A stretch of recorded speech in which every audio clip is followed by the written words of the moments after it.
Lighting. It's a secret ingredient that can make or break a photo. The way light falls on your subject doesn't just affect the brightness, it shapes the entire mood, depth, and impact of your shot.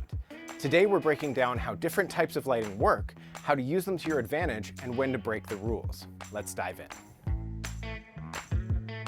First up, hard light versus soft light.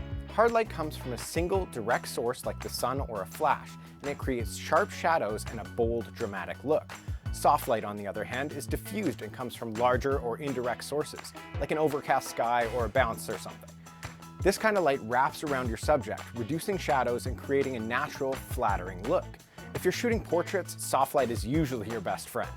But if you're going for drama, hard light can be your secret weapon.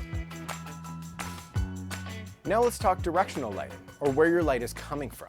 The angle of your light source completely changes how your subject looks. First up is front lighting. Front lighting is the beginner's go-to because it's easy, predictable, and safe, but it can also make your images look a little flat. And let's not forget the dreaded red-eye effect from an on-camera flash. If that happens, try having your subject look slightly away from the lens or use your camera's red-eye reduction setting. Side lighting is where things get interesting. It creates depth, highlights textures, and gives your subject a three-dimensional look.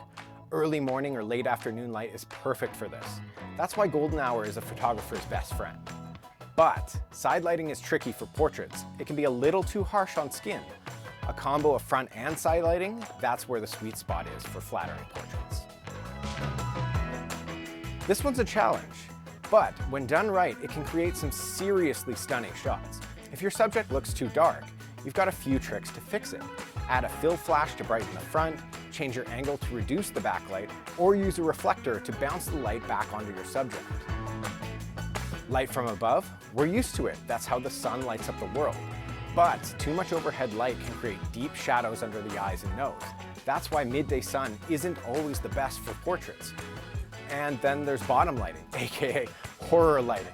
You've seen it before, flashlights under the chin at a campfire, spooky movie villains. It's unnatural, unsettling, and perfect for dramatic effect. Boo! Unless you're going for a haunted house vibe, it's best to keep your light source above the eye level for a more natural look. So next time you take a photo, don't just think about your subject, think about the light. Play with different angles, intensities, and sources, and more importantly, experiment. That's how you find your style. Catch you next time. Happy shooting.